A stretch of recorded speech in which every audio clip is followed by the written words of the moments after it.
So, with that, we'll move on to item number 4, which is our main discussion item. And tonight we have a discussion about South Mount Prospect. Obviously we're in South Mount Prospect, and there are a number of presentations, speakers that are going to speak tonight on this topic. And so with that, Chief, is that you? Well, Fire will be kicking off the presentation. Okay. We're the first of 4 presenters tonight. So if you would identify yourself, Chief. Of course. I know everybody knows your play. My name is John Dolan. I'm Fire Chief of Mount Prospect. I have with me tonight our Deputy Chief of Operations, Tom Wang, and our Assistant Chief of Administration, Brian Loomis. So between the 3 of us, we're going to give you a quick overview of our new 4-district response plan. That'll pretty much be led by our Deputy Chief of Operations, Tom Wang. But before we get to that, I'd like to again say good evening to the board. Give you a quick rundown of where we were at and how we got here. So enhancing fire and EMS services to South Mount Prospect has been a top priority of the village board for several years. The challenge in meeting this goal has been the allocation of current resources, specifically the location of our 3 existing fire stations. The recent resolution of another top priority of the village, providing emergency services to the unincorporated areas as soon as the soon-to-be dissolved Elk Grove Rural Fire Protection District through a special services area agreement, has allowed us to kill 2 birds with 1 stone. Through a recent settlement agreement with the Elk Grove Rural Fire Protection District in Elk Grove Township, Mount Prospect acquired a 4th fire station at 415 East Algonquin Road, just a stone's throw from where we are tonight. Formerly the Elk Grove Township Fire Department, this station has served the unincorporated areas along Interstate 90 for the last 40 years. The building is currently being renovated and is expected to be staffed and operational by the Mount Prospect Fire Department early next month. One of the most notable advantages to this location that this location provides is that it is south of the UP Metro Railroad tracks. We are now able to reallocate resources where they are and have been needed most. This building not only gives us the ability to provide continued emergency services to the unincorporated areas, but also gives us the ability to enhance overhaul services to our village, all while preparing for the expected growth and development of South Mount Prospect. Before Deputy Chief Wang walks us through our new 4-district response plan, I would like to thank the board for their support in this endeavor and our firefighters for their unwavering commitment. And with that, I will turn it over to Deputy Chief Wang.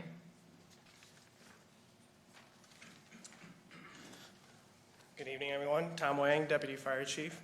I'm here to talk about the new updates that the fire department will be responding when we have 4 stations.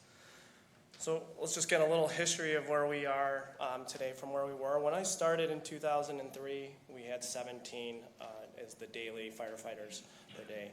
In 2005, we hired 3 members, and we were able to move it up to 18. And then that went through 2010. As we all know, the economic downturn in 2010, we had 6 members retire, and we didn't fill those positions. In 2016, we were able to obtain a SAFER grant for 6 firefighters, and we were able to move it back up to 18 per day. Last year, we were also approved to hire 6 new members, and that moved the firefighters per day to 20. And just a real quick discussion on the significance of that. We were able to put a 4th ambulance in service. We are one of 3 towns in the area that have 4 full-time ambulances. This helps us provide coverage to all of our residents, including the newly unincorporated areas, and provide much needed help on the south side for Al to the front desk, Al to the front desk. So having this 4th ambulance enables us to respond to more calls and actually have less mutual aid needed. So we don't need towns out-of-town ambulances to respond to our calls because we're staffed with 4 ambulances. And then later on this year, we'll be hiring 3 additional firefighters, and that's just going to end up putting 3 firefighters on all our fire apparatus. Currently, we have 4 fire vehicles, 3 engines, and a tower. Our 3 engines have 3 people on there, and our tower only has 2. So this, the hiring later on this year will enable our tower to have 3 members on there every day. So this is our 3-district layout, how we've been operating. This is how we've been operating since I started in '03. But basically, the town is divided into 3 districts. District 14's in green, District 13's in yellow, and District 12 is in orange. Some of the things that you'll see here is, since this has been going on since we started, an atom is just an area within a district, and that's basically similar to like a police beat. So basically, in those atoms are responses. We have about 20 different types of calls, from ambulance calls, accidents, hazardous materials, fires, elevator, and so on. And basically, we try to get the first 5 vehicles in case there's vehicles out. First 5 vehicles in each of those atoms. The reason why there's so many different atoms is each atom's, the 5 vehicles that are slated to respond, they might change. So that way we have a different atom. So one of the things you can note that this was kind of made when Station 13 was downtown. So it was able to cover just south of the tracks in the yellow area, and then north, and then you can see where 14 covers Randhurst and everything. But since we moved our Station 13 a mile north, we had to make some changes. So for instance, the 2 atoms south of the tracks, 1301 and 1302, we'll send one of our 2 ambulances from Station 12 and an engine from Station 13. And then this way we're not taking away resources from the entire south side of town, since there's only 1 fire vehicle on the south side currently. In the last 2 years, and including this year, the 3 busiest atoms are 1202, which is south of Gulf Road, 1209, which is south of 1202, which is basically where we are now, and all the way up to Oakton. And then 1301 is our 3rd busiest atom. So all 3 of our busiest atoms are south of the tracks.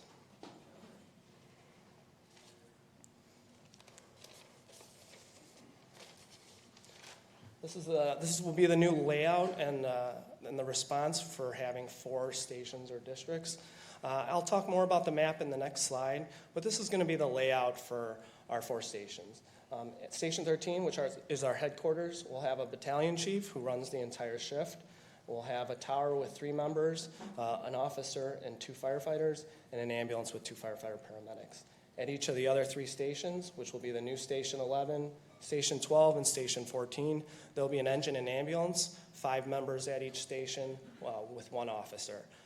It's good to note that all of our firefighters are paramedics, so they're able to treat any patient at any time. So if the closest ambulance is unavailable or out on a call, the nearest fire vehicle can start taking care of the patient until the ambulance arrives. They can basically do everything that the ambulance can do without transporting. So that's going to be the layout of our 4 stations. So this is just a quick side-by-side comparison of where we have been and where we're going to be. As you can see, all the districts are going to shrink. Station 14 will get smaller. Station 13 will now cover north of the tracks. Station 12 will cover just south of the tracks, and then Station 11 will be in this responding area just a little bit north of Dempster. And then it'll also include the newly acquired unincorporated areas south of I-90. So,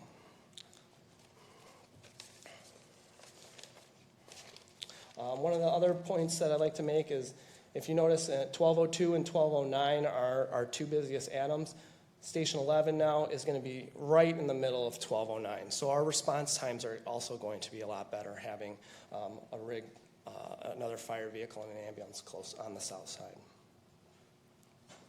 So how did we come about with the new borders that we have? So these 2 maps might look a little confusing, but essentially the map on the left is the 2023 calls that we had the entire year, and that's just in our current configuration. So sorry that it's not colored, but that just shows all of the calls in 2023 with the 3-district, 3-station layout.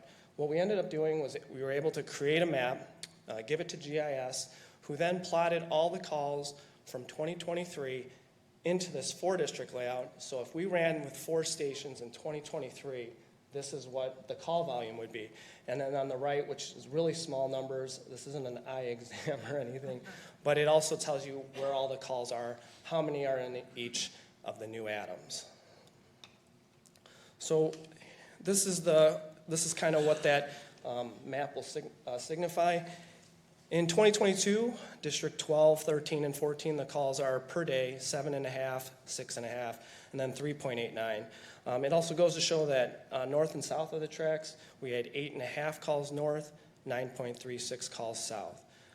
In 2023, District 12 actually increased in calls, and District 13 actually decreased in calls.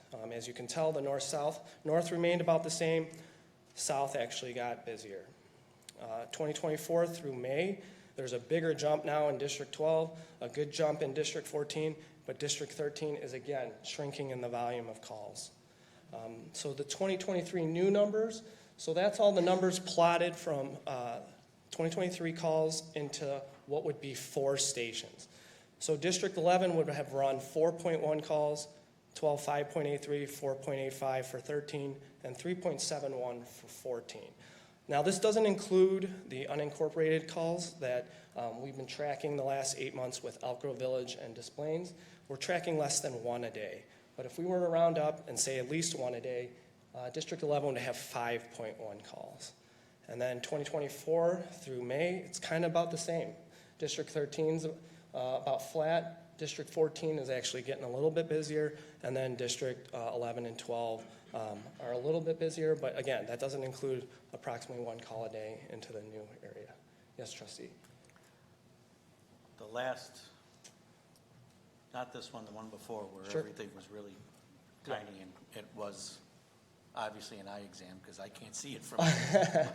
But, what's the totals on EMS as opposed to fire calls? So it's 75% EMS. It's about 5,300 EMS calls, and then I think it's around just under 2,000 fire calls or other calls. That percentage is creeping up as well, so we're seeing EMS calls, the overall ratio of EMS calls to total increasing. So in some areas, for instance, the unincorporated, it's as high as 90%. Could you say that into the mic?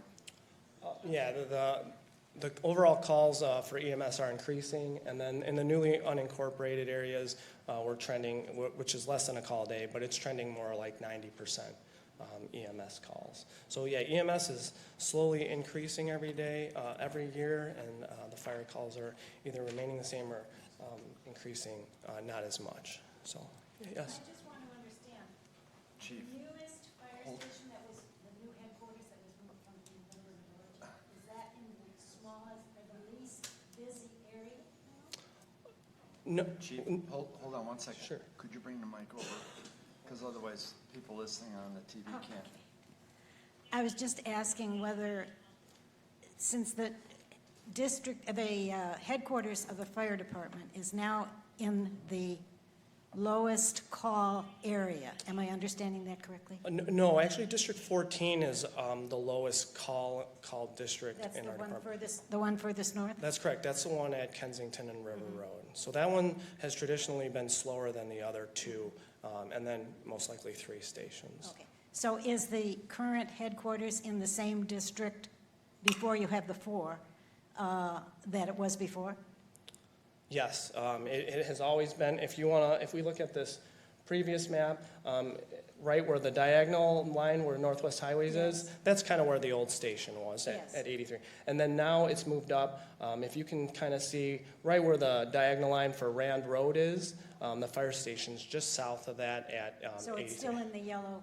Correct. It's still District 13. And then if you can see with the new one, because of the location, we're able to reassign the districts in the area so that Station 13 can cover a lot of the area that it's close to. Because right now, District 14, it's still going into District 14 in those areas right at Randhurst, but it's considered 14's district, but 13 does respond there. Yes, I'm sure when it's needed, you get a lot more than just our district too. Yeah, yeah. So, Did that answer your question? Yes. Okay.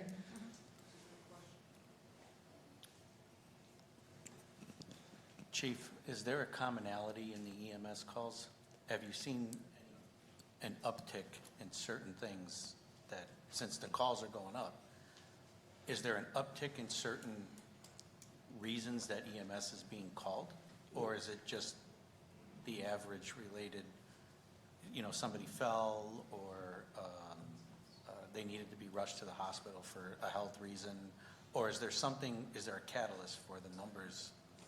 I'd say the aging population is one reason why.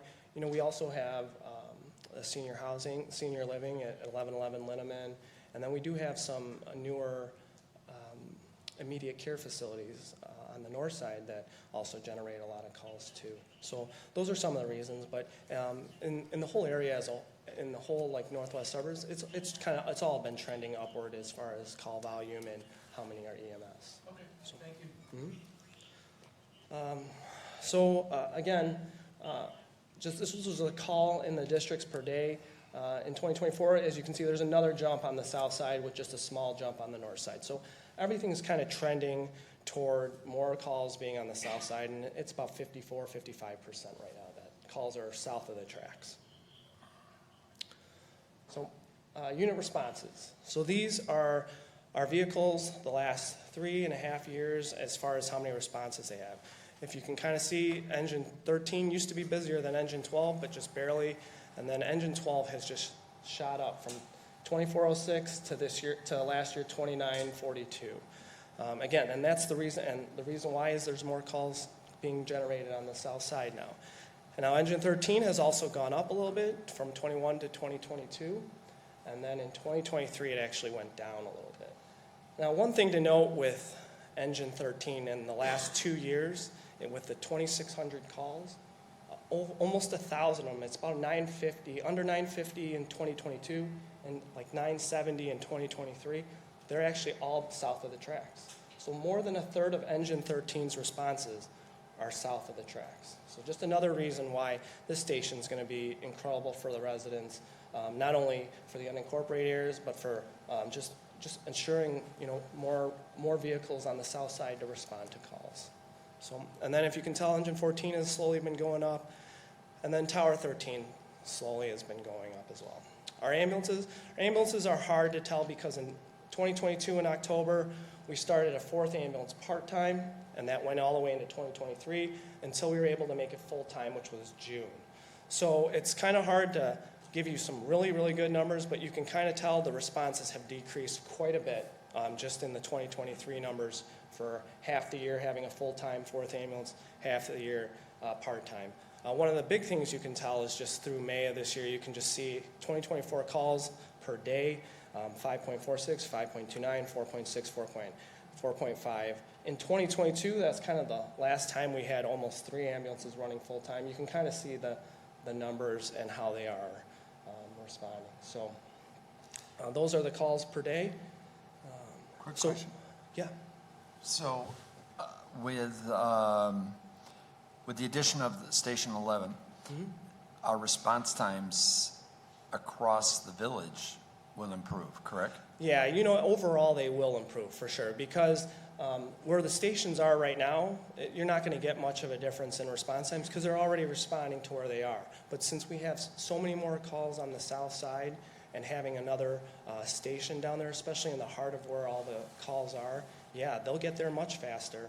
And then another example is currently if engine 12 is out on a call, I'll pull up the maps, but if engine 12 is out on a call right now, the south side, the nearest fire vehicle for Mount Prospect is Station 13 by Randhurst, or we'll need an out-of-town fire vehicle to respond, especially if it's in the really far south side. So now having 2 fire vehicles on the south side, if one goes out, we still have another one to cover the rest of the south side. If I could just add to Deputy Chief Wang's answer on that, Mayor. So we are going to be able to respond to higher volume call areas quicker. So just mathematically, we'll see improvements overall average. As far as specific response times. What's going to be very advantageous and very notable in this new run configuration is historically, we have relied on neighboring towns for our far south response. We have relied historically for the past couple of decades for mutual aid, neighboring towns to arrive first. Eventually, we'll get a rig there, but they've historically arrived first. So again, we'll be in a position to be responding to our own calls in a quicker manner. Thank you. And I'm almost done. I it's know okay. this is a lot of statistics, but, with this one, I did mention in 2022 and 2023, Engine 13 was, just under 1,000 calls are on the south side. To kind of compare, Engine 12 going to the north side, less than 100 both years. So Engine 12 doesn't really go north, but Engine 13 always goes south. And then finally, what do all these numbers mean? So we use a statistic in the fire service called unit hour utilization, or is UHU. I'll read it, just is a calculation that estimates the amount of time a company is occupied on emergency calls as a percentage of the total amount of hours a company is staffed and available for response. A company that is staffed full-time is available 8,760 hours per year, except for this year, because it's leap year, so we have to add 24 more hours. But essentially, what do all the incident responses mean? It means every time that a vehicle's on emergency call, we can track that, and throughout the year, we can come up with a percentage of how busy they are. What this doesn't include, though, what I'd like to say is, it doesn't include morning vehicle checks, station chores, shopping and meals, because firefighters work 24-hour shifts, they have to eat meals as well. Training, firefighter training, paramedic continuing education, physical fitness. Again, so all these things don't account for all that, but this alone can take up 5, 6, 7 hours a day. But everything I mentioned, the vehicles are available to respond. So these are our UHUs, or unit hour utilizations for each vehicle. As you can tell, Engine 12 has slowly been going up, and it's over 10% this year. Engine 13 has kind of remained steady, and it's just around 9%, just under 9% for this year. Engine 14 has remained just over 5%. Tower 13's a little over 2-something%. What does that mean? So in 24 hours, for example, Engine 12, 10% of the day they're out on calls for the 24 hours. So on the little chart, 2.5 hours of the time of the day, they're out on emergency calls, and they're available 21.5 hours out of the day. And then you can see the breakdown for engines 13, 14, and Tower 13. And basically with this new configuration, the engines, Engine 13 will now be Engine 11, they'll go down, and then Tower 13 is going to go up. So what that means is time on emergencies will be less, and they'll be available a lot more. This is the ambulance ones. So again, because it's hard to tell because of the part-time ambulance we had and full-time, this year alone, you can just see all the unit hour utilizations are going down for most of the rigs. All our ambulances are tied up for about just over 3 to 3.5 hours a day. And they're available 20 to almost 21 hours out of the day. Why are the ambulances out more on emergencies than the engines?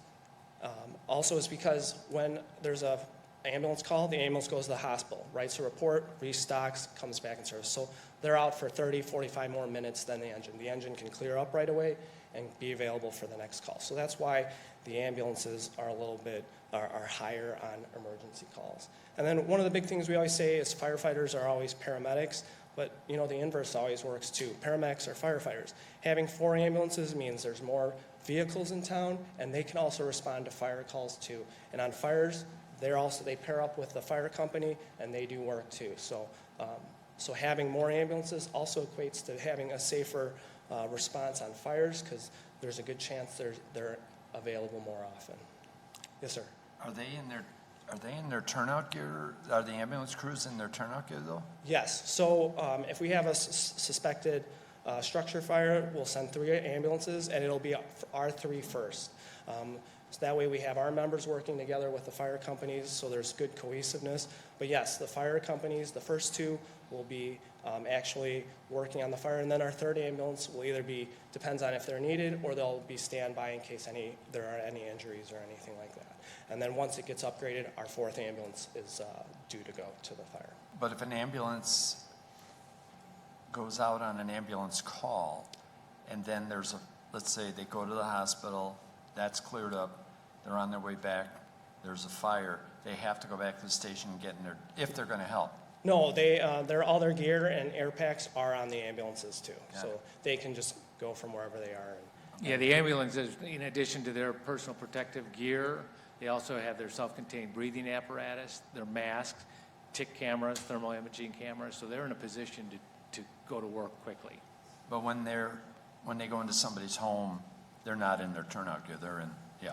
Yeah, their turnout I mean, gear I is in think there. I know that, but I just wanted to. Yeah, so overall, this fourth station is going to just provide so many benefits to the village. The south side especially, better response times, and just having that extra fire apparatus on the south side will ensure that if one's gone, the entire south side won't have fire apparatus. So finally, do we have any questions from the audience? Yeah, why'd you take that picture? Anybody from the board? Questions? No questions? Anybody from the audience? Is that station operable now? Is that station, or when will it be? We're hoping by the end of this month, in July, so, yeah, so. So, no other questions? Anybody else from the audience? I'm sorry. No. Okay, I do have a few questions. Oh, what? When is the Dalmatian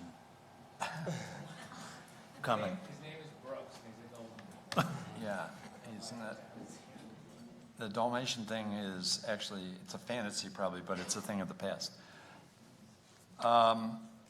So that, excuse me, the tower goes out when the call is of a nature that requires the tower?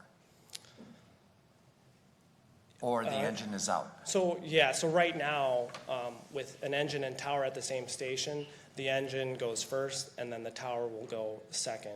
Now, when the tower's by itself at the station, it'll be the first responding fire unit in the district. Right. But if, I'm just clarifying here, so we have a number of tall buildings in the Sure. village. You know, there's one right over here, on Wall Street. If a call came in and there was a fire high in a building, Sure. the tower would go to that, right? Yes, definitely. The tower, if there's any suspected structure fire in the entire town of Mount Prospect, we will get our tower. Not only that, in 2021, we increased the response, so we'll have an out-of-town tower coming at the same time. In the past, the second tower would only come if it was a confirmed fire and it was upgraded, but now we've I guess essentially increased our response to get more firefighters on the scene right away. So if there's a suspected structure fire, we'll always get our tower and another out-of-town tower. If our tower's out on its call, which it happens, or if another town's out of a call, then we'll get another neighboring town, because all the neighboring towns have towers or trucks next So to the us. tower would respond to a single-family home? Yes, for Fire. a fire, yes. Okay, but it does have a ladder that can reach 90 feet, is it, or? 105 feet, because the old one was 90 feet. So 105 feet, so if we have a tall building, of course, a lot of the windows don't open, but, you know, we could reach up to the roof or whatever if we had to and get Sure. somebody down. Yep. Correct? Mhm. Okay. All right. I had a bunch of questions, but you answered them, a lot of them. In a year's time, on average, how many of our calls are real fires, like, you know, an involved fire? Yeah, you know, it's tough to say. In 2023, we had 11 structure fires. Okay. And those are just building fires. We've had a lot of, you know, mulch fires and other kinds of fires too, oven fires and stuff. But for structure fires, we had 11 in 2023. Okay. And you, which a lot of people probably don't know, but we do respond to immediate care places, immediate care facilities, I should say. Care facilities, of course, apartment buildings, but our senior citizen living facilities, we respond there Yes. They don't have their own ambulances and things like that. They're No. residents, and we go there. Yeah. If somebody, so if somebody went into an immediate care place and it was determined that they were having a heart attack or something, we would respond and take them to the hospital. Definitely, and that happens a lot at 199 West Rand, which is a immediate care facility. If someone were to come in that requires an emergency room and, more, they have better care there that can do more things, they would definitely call us for the transport, and that happens. Okay. And is that common throughout the nation, or do some of these facilities have their own ambulances to take people? That's a good question. In this area, it would be the fire department. Some nursing homes or assisted care facilities, they do have a contract with a private ambulance company. We don't have any of that in our town, but some of them do that. And then it's, and if we go far out east on the East Coast, the hospital has ambulances. So it depends on where you are, but in our area, the fire department responds to all those. Okay. So, I mean, the biggest nugget or takeaway from all of this is that the sections or the atoms, I guess, Sure. are smaller now. Yes. So response times overall, on average, will be better, and public safety in terms of fire will be improved. Not that it was bad before, but it's going to be improved. Definitely. Okay. Definitely. So if I'm a citizen of Mount Prospect, and I think this board is 1,000% behind public safety being priority one, Station 11 coming on board, and the addition of more firefighters or firefighter and paramedics and an ambulance really helps us with public safety in a big way. 100%. And the south side is the most densely populated with all the apartment complexes and everything. And now having 2 fire vehicles on the south side is just going to make a world of a difference. And yeah, quicker response times and just having a second vehicle. Because if the first one's out, if engine 12's out right now, that whole south side is left a little bit empty. And now we'll have 2 engines on the south side. Yes, Trustee Gens. Thank you so much for this wonderful report. It's all good news, and thank you for all your efforts to, increase our safety and our coverage. What preparations have you made, or what do you see being changed in terms of the new ComEd station being built on the south side, and then the data center? Is there anything different that you'll have to do to provide safety? Those data centers have really good fire protection. A lot of times, the systems that they have there does the job for us. But we have training in that. We do train with that. But again, those centers are, the fire protection in them is incredible. So they know what they're doing when they build those.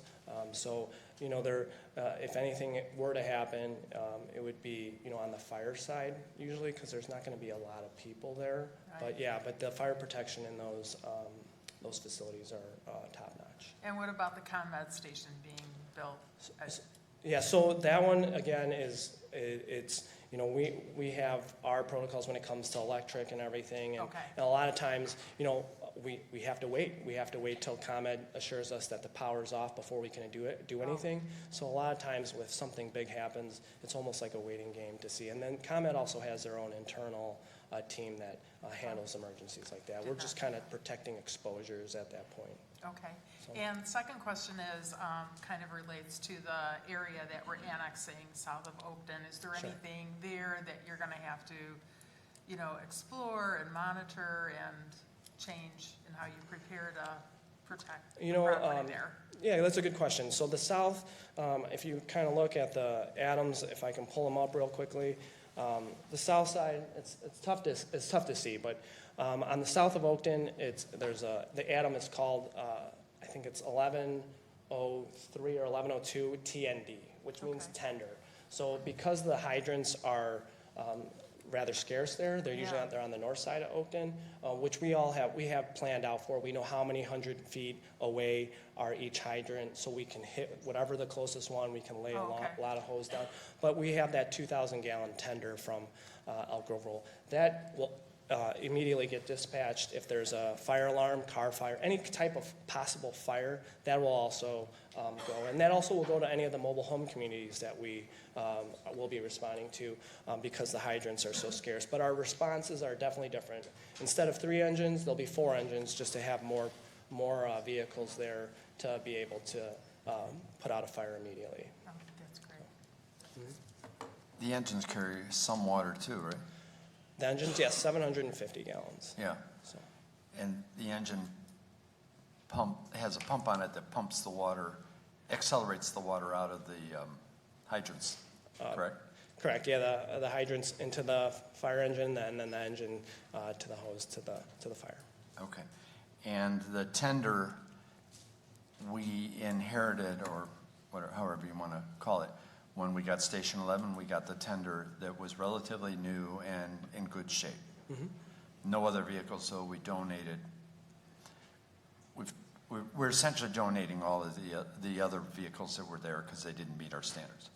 Yeah, they're either donated or sold at government auction. Yeah. Okay. And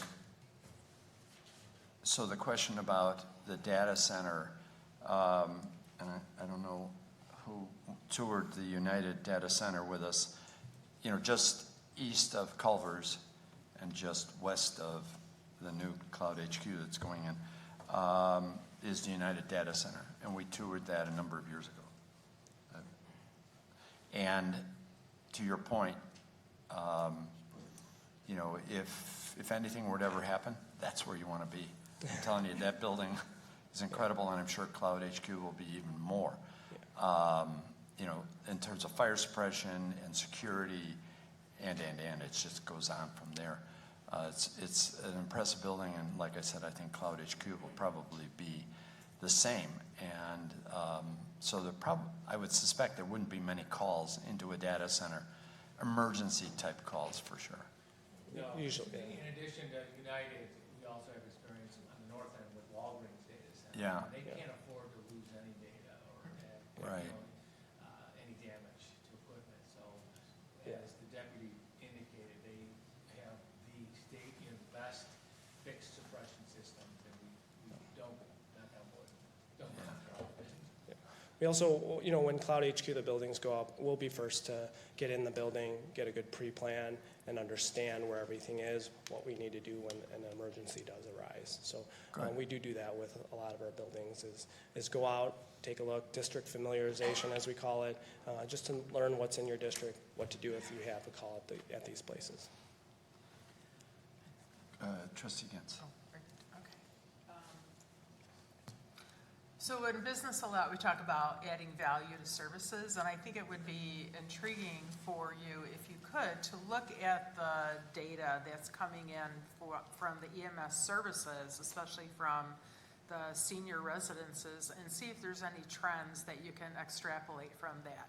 Because, one senior home may go, oh, you know what, we've noticed an increase in falls, so we're gonna do some more training with our residents. But you may be able to see something wider, looking at, several different communities and go, you know what, we're seeing an uptick in seniors smoking in their bedrooms and small fires starting, or something, heart attacks, or you might see something in a certain frame of time that, you can maybe work with our human services and give a heads up on and explore what's going on and provide some type of, service for that. Sure. I'm glad you mentioned that, because if we go to a house a couple times or numerous times and we're seeing something similar, if a resident is continuously falling, one of the first things we'll do is we'll call Julie Kane, and we'll see first we'll make sure that the patient needs any help.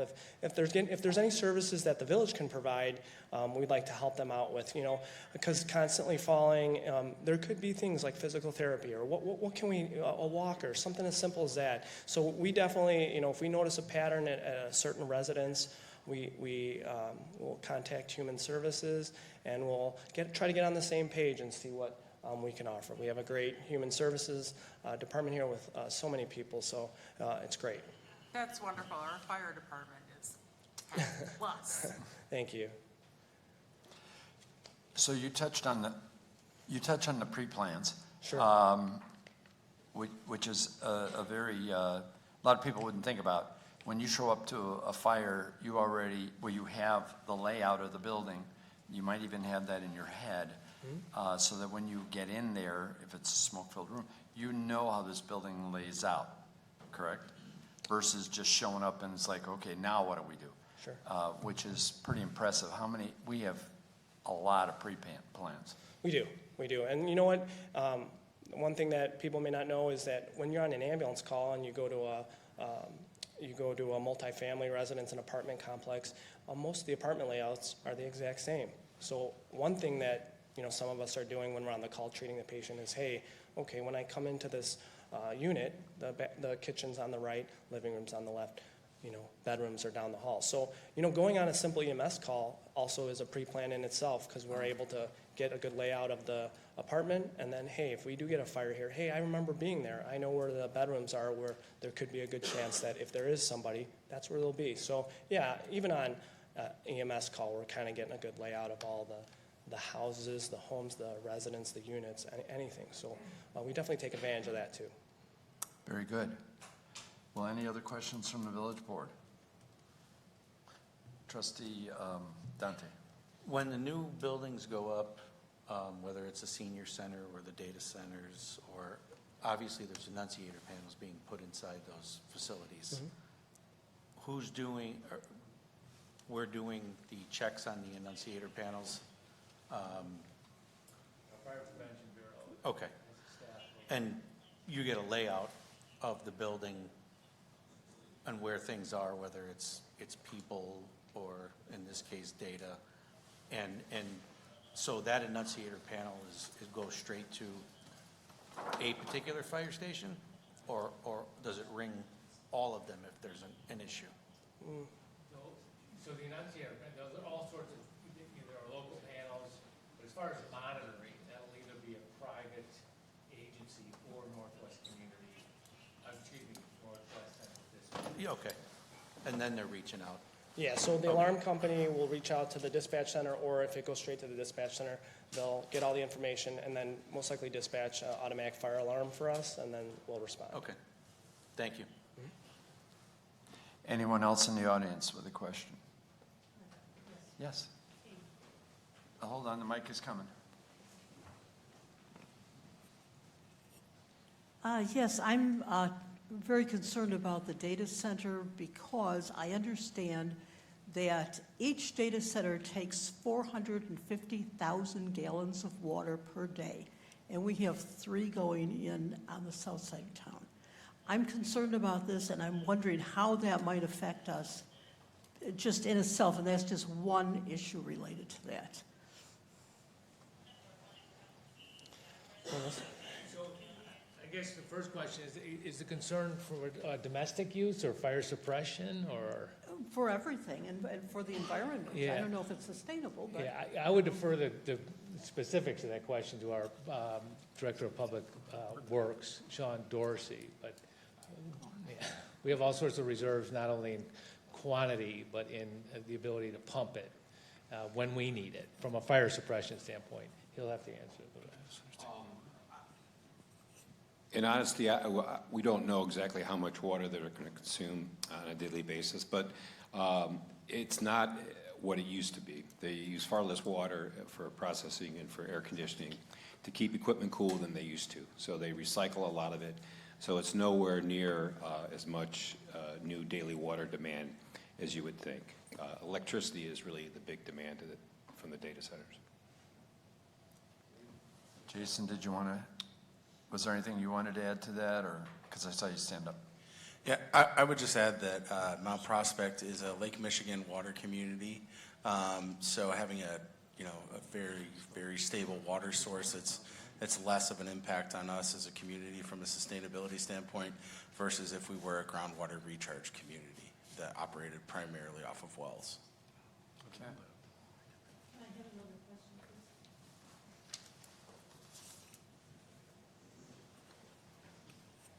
Yes, what about the noise from these data centers? Is there any existing data center that I can go to and find out about noise pollution and what I can expect? Because I live pretty close to the United Airlines property. Sure.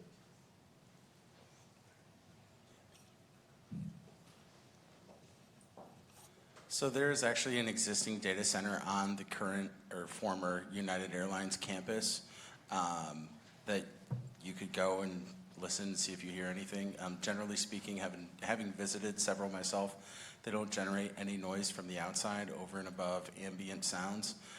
They're also generally located in industrial areas, so usually you end up just hearing the truck traffic that ends up driving by and really nothing from the data centers. And that is also really due to the fact that they're liquid cooled, which doesn't generate sound. So I think the only time where you might hear a sound from a data center would be if the power was inoperable and they were running off of generator. Does that happen very often? No.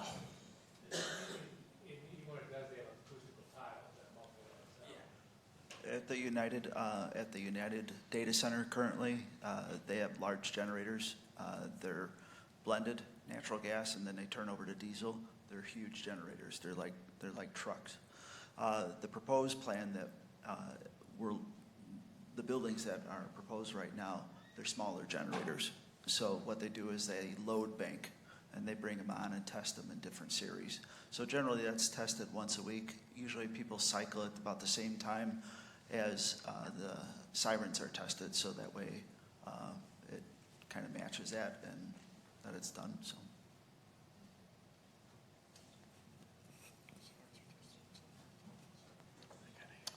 All right. Any other questions? None from the village board? Then I thank you, chiefs. That was a great presentation. Thank you. Very informative. Thank you. Next, we're going to hear from